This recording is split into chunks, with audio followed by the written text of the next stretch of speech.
Hello po sa inyo mga kailian. Kumusta po kayo? Hina ko lang yung boses ko kasi baka ayoko may makarinig sa akin. Kasi ngayon mga kailian, may unexpected na swerte na dumating sa akin. Kasi habang naglalakad ako kanina papunta dito, may napulot ako.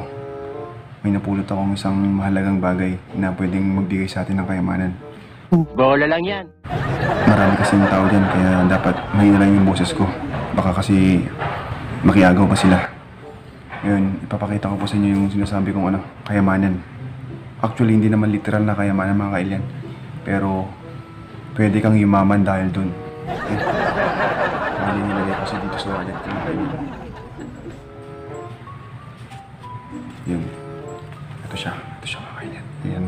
Ito siya mga kailian. Gusto ko siyang i-share sa inyo. Subuksan po natin. Dahan-dahan lang kasi baka masira.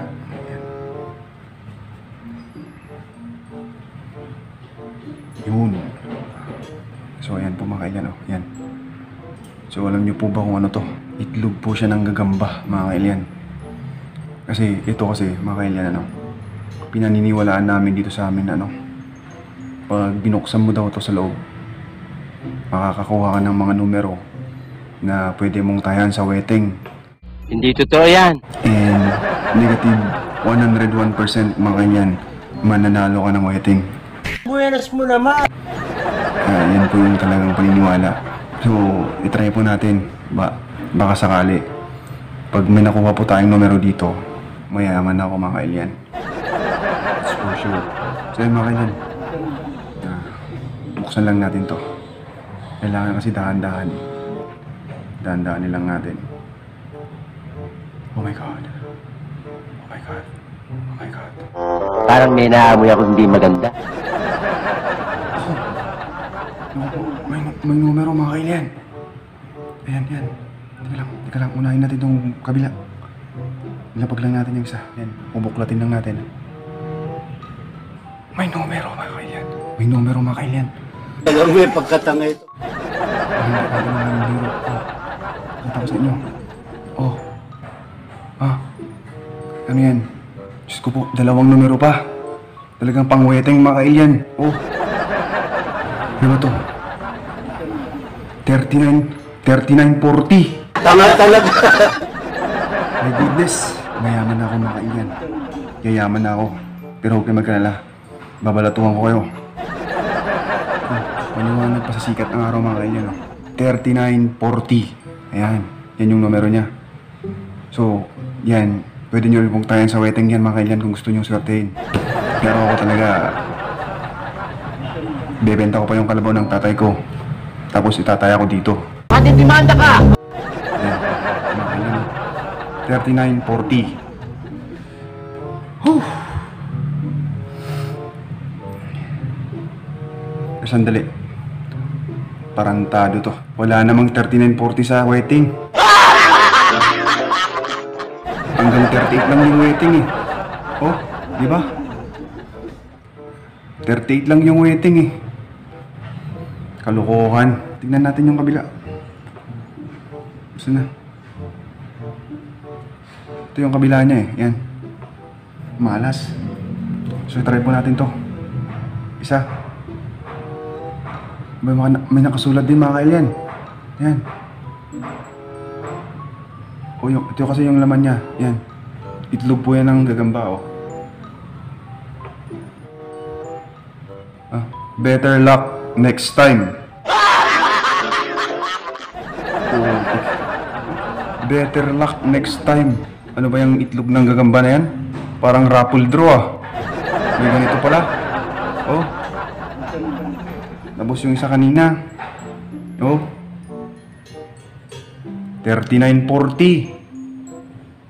Buhaw na numero. Tapos yung isang kabila niya, better luck next time. Wala ko, yayaman na ako.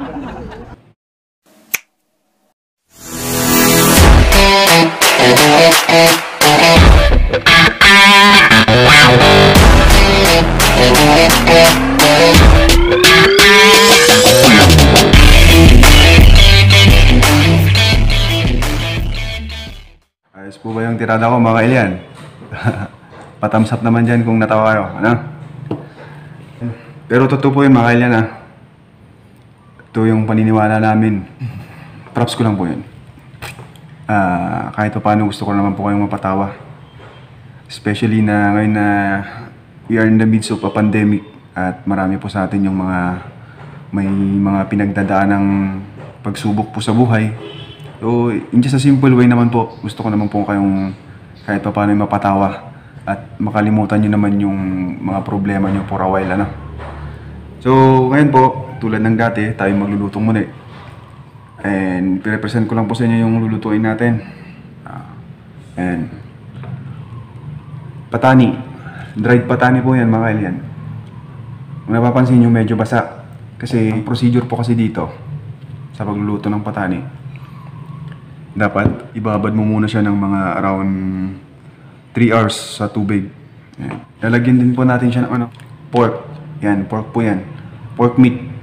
Yan. Bali ang labas mo nito mga kailyan, adobo. Adobong patani with pork. Then, gusto ko naman siyang lagyan ng konting twist. Lagyan po natin siya ng pineapple tidbits.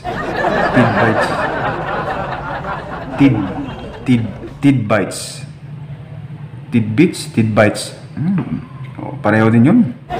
Kaya naman bites ha. Tidbits. So ayun mga kailyan. Without further kalokohan, tayo na po yung magluluto.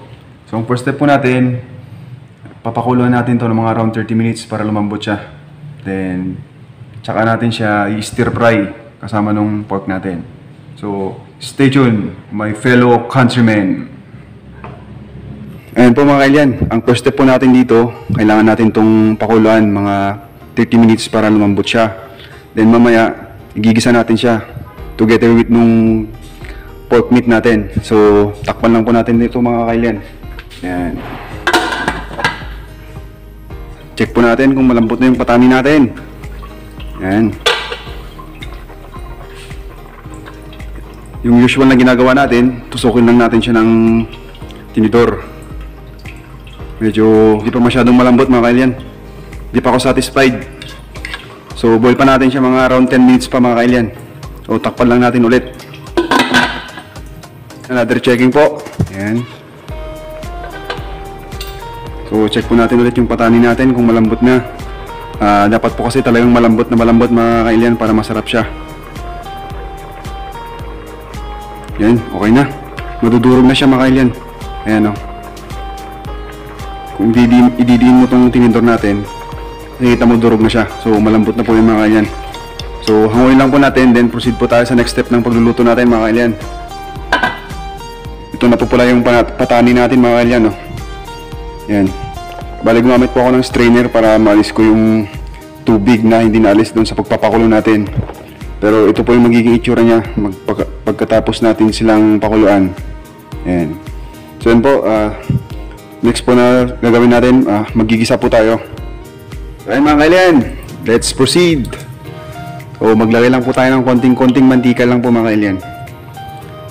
Yung sakto lang po na panggigisa lang natin doon sa ating bawang tsaka sibuyas. Kunti lang po yung kakailanganin nating mantika mga kailyan. Yung pork meat po kasi mga kailyan, alam naman natin na kusa siyang magmamantika din. Para hindi naman po masyadong maging fatty yung recipe natin, kailangan natin kontrolin yung mantika natin mga kailyan. Kaya mainit na po yung ating mantika. Ilagay na natin tong ating bawang. Ayan. So, igisa lang po natin ng konti. So, antayin lang po natin siyang mag golden brown. Golden brown na tong ating bawang. Sunod natin tong onion. White onion po yan. Yan.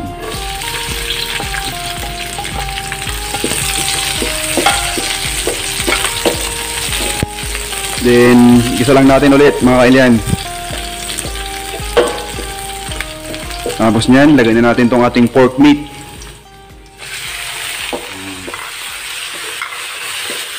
So, igisa lang din natin to mga kailyan hanggang mag golden brown.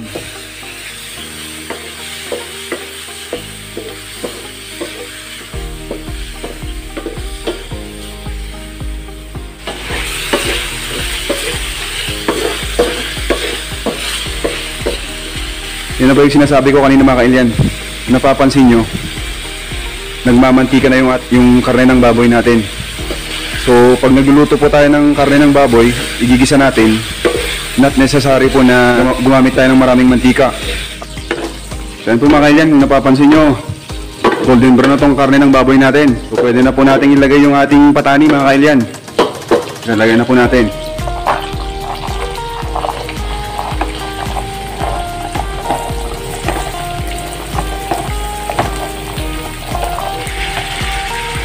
Then, igisa lang natin siya.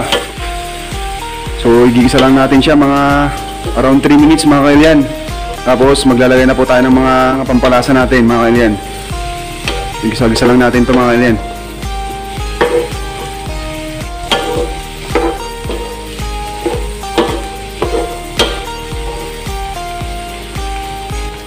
So, ayun po mga kailan, after 3 minutes na paggigisa natin dito, maglalagay na po tayo ng mga pampalasa natin. So, unahin po natin to soy sauce. Yan. Lagay po natin.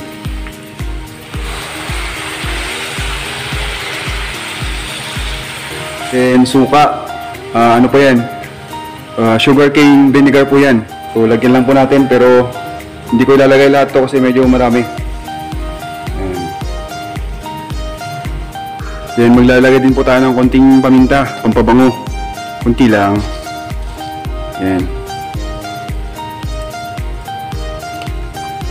At syempre, lagay din po tayo ng konting pampalasa natin mga kalyan. Ginisa mix, my favorite one. Yan. Yan. So, haluin lang po natin mga kalyan. Then, mamaya-maya, pag malapit na pong maluto to, ang gagawin po kasi natin dito, antayin nating mag-subside yung linagay nating toyo at suka. Then after that, ilalagay na po natin yung ating pineapple. So haluin lang po natin ng konti mga kailan. Yan. Napakasarap po yun mga kailan. Last but not the least mga kailan, itong ating pineapple. Yan po yung magbibigay ng twist dito sa ating adobong patani mga kailan. So ilagay na po natin. Yan. Napakasarap po yun mga kailan. Haluin lang po natin ng konti. Antayin lang po natin na medyo matuyo yung mga nilagay nating mga ingredients natin. Yan. Mga around 2 minutes po yan. Luto na po yan mga kailan. So yan po, okay na po ito mga kailan. Oh. Yan. Yan na po yung ating adobong patani with pork and pineapple. Oh, ay na po, nag-imasan. Diyos ko, kakasiman takilabanan, kakabasat. Na po.